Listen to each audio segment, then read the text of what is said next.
Saya berjanji sebagai saksi Saya berjanji sebagai saksi akan memberikan keterangan yang sebenarnya tidak lain dari yang sebenarnya. Semoga Tuhan menolong saya. Terima kasih, silakan duduk. Saya kembalikan kembali kepada yang Sidang gugatan Majelis Rakyat Papua di Mahkamah Konstitusi memasuki sidang kelima.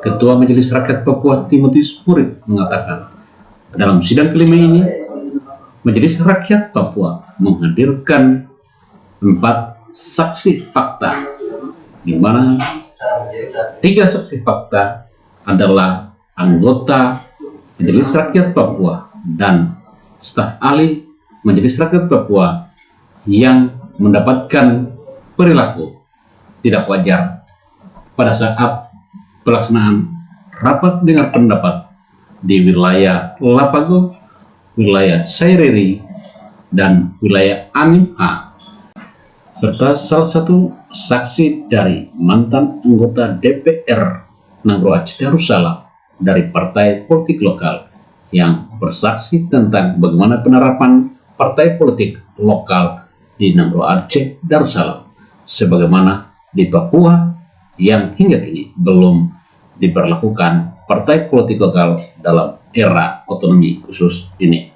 Mahkamah Konstitusi menggelar rapat sidang yang kelima, di mana pimpinan dan anggota Mahkamah Konstitusi mendengarkan saksi fakta dari Majelis Rakyat Papua dan salah satu saksi juga dari Aceh. Tadi menyaksikan dari Aceh menyaksikan tentang partai lokal, manfaat daripada kehadiran partai lokal di Aceh. Kemudian untuk Majelis Rakyat Papua ada 3 orang yang mana merasakan langsung apa yang terjadi seketika rapat dengan pendapat dilaksanakan di 5 wilayah adat. Kesaksian tadi disampaikan ini, satu adalah tim Evan Ibu Helena Ubi dari wilayah Lapago, kemudian dari Saideri yaitu Beni Sueni, dan wilayah adat Anim yaitu staf ahli kami Wenslaus. Kesaksian yang disampaikan ini perlakuan aparat terhadap anggota Majelis Rakyat Papua dan tim rapat dengan pendapat yang akan mengadakan rapat dengan pendapat di 5 wilayah adat. Berlaku terhadap tim inilah yang tadi menyampaikan kesaksian keterangan kepada hakim untuk pihak hakim bisa mengambil satu keputusan sesuai dengan apa yang fakta terjadi di lapangan seketika RDP itu tidak dilaksanakan dengan baik.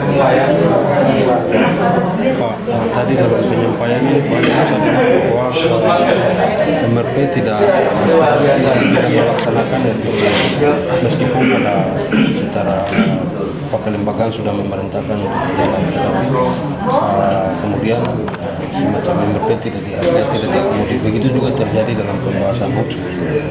Seperti ini kira-kira tanggapan Bapak sekarang seperti apa?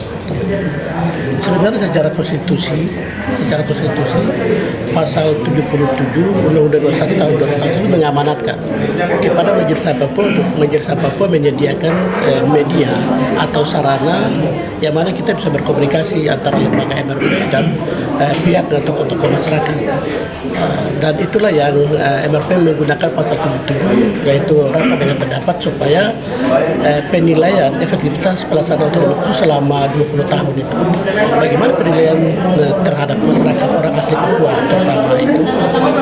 Tetapi kemudian rencana Majelis Rakyat Papua itu tidak bisa dilaksanakan karena ada pihak-pihak tertentu yang menilai bahwa rapat pendapat itu seakan-akan rapat-rapat yang liar dan itu tidak diakomodir di dalam suatu rencana program kerja daripada suatu lembaga negara atau Majelis Rakyat Papua.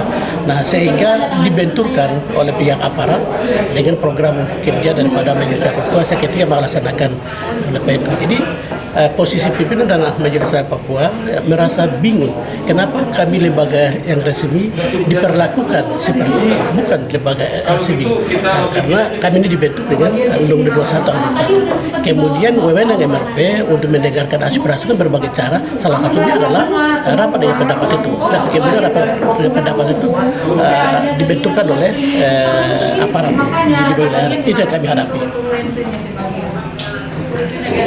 Jadi rapat kali ini ditunda ya, ditunda sampai minggu. Sidang kali ini. Ya, sidang tanggal 28 Maret itu hakim akan mendengarkan saksi dari pihak tergugat. Satu tuh dari berapa poin yang menjadi amanat undang-undang khusus termasuk program unggulan macam ekonomi kerakyatan, kesehatan, pendidikan ini kan sudah menjadi pembahasan yang harus dibicarakan di LDP. Nah, selama ini tadi dari kesaksian semua para saksi mereka sampaikan kalau mereka ditindas, mereka sementara program mereka bicara itu tidak di luar dari terkait bicara soal perlawanan dengan negara. Sebagai ketua mereka sendiri menilai cara pandang mereka dari negara terkait program kerja ini seperti apa? Ya, tentunya Undang-Undang Otonomi Khusus untuk fokus pada 4 bidang prioritas. Jadi dana otonomi khusus itu membiayai 4 bidang prioritas, yaitu pertama pendidikan, kesehatan, kemudian ekonomi kerakyatan dan infrastruktur. Sehingga MRP ini bagian dari lembaga yang bermitra dengan gubernur DPRP untuk melaksanakan Undang-Undang Otonomi Khusus itu. Sehingga kami merasa kami adalah lembaga negara yang punya wewenang dalam rangka melaksanakan otonomi khusus. Tetapi ada pihak-pihak tertentu, dalam tanda kutip ya, pihak tertentu menilai MRP itu seakan-akan lembaga yang bukan resmi. Jadi ini mungkin ada oknum-oknum saja, secara institusi mungkin oknum-oknum yang tidak mengerti tugas dan tupoksi daripada Majelis Rakyat Papua, sehingga seketika MRP melaksanakan rapat dengan pendapat sebagai sarana di mana rakyat itu bisa memberikan pendapat terhadap pelaksanaan efektivitas otonomi khusus selama 20 tahun. Tetapi kemudian sarana yang disiapkan oleh MRP adalah rapat dengan pendapat. Nah, itu yang dibenturkan dengan beberapa pihak yang tidak diinginkan untuk MRP melaksanakan rapat dengan pendapat itu.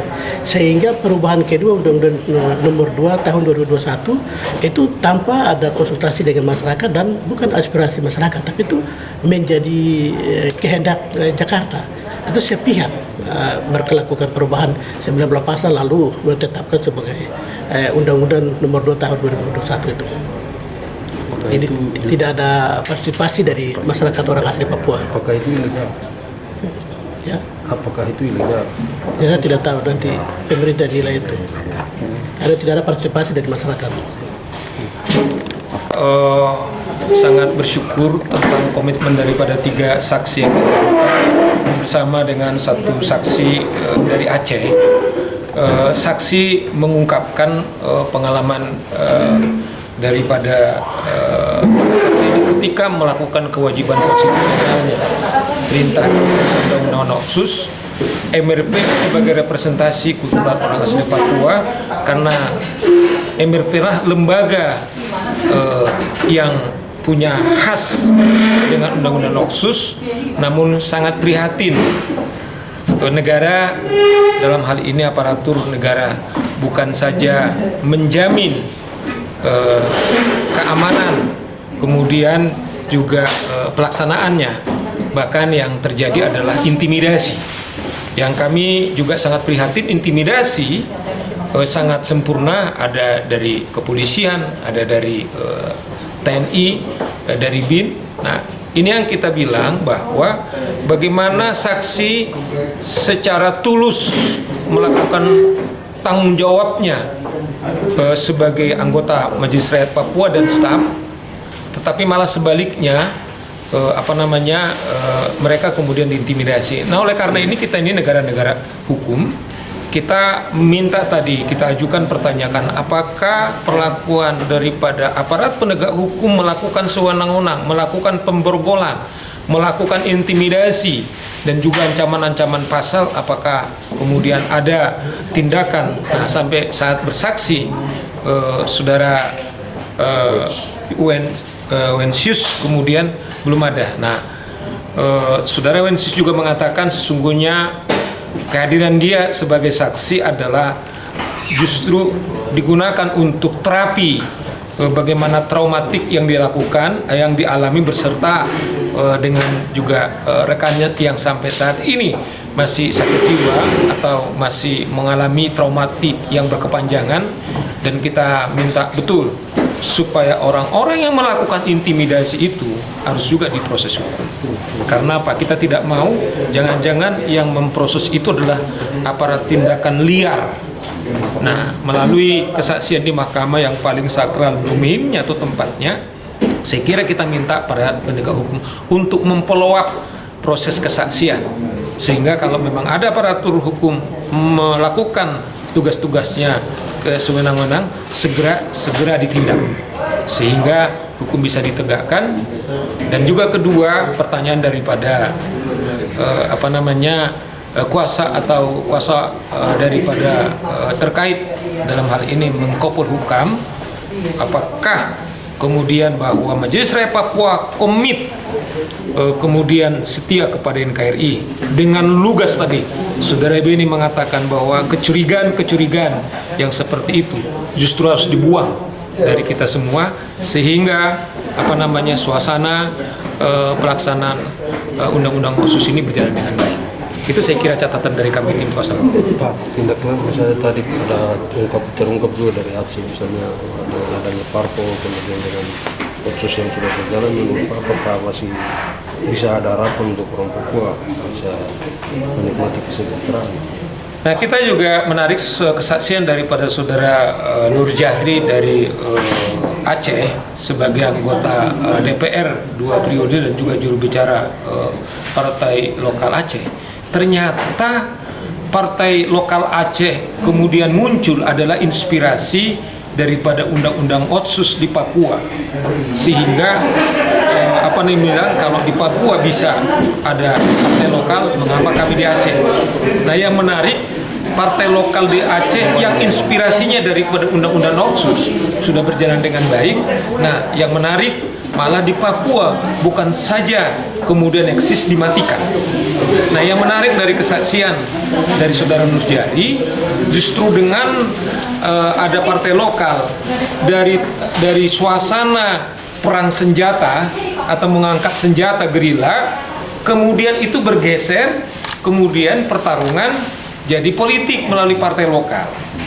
Nah, itu sebabnya melalui gugatan kami ini, kami minta kepada mahkamah agar partai lokal di Papua itu segera diwujudkan kembali, sehingga seluruh aspirasi-aspirasi politik atau aspirasi-aspirasi yang lain itu bisa salurkan melalui partai lokal. Terlebih himbauan daripada Presiden, kalau kita baca hari ini melalui Ketua Komnas HAM mengatakan bahwa Presiden ingin berdialog langsung dengan semua paksi-paksi yang ada di Papua, kemudian termasuk juga KKB.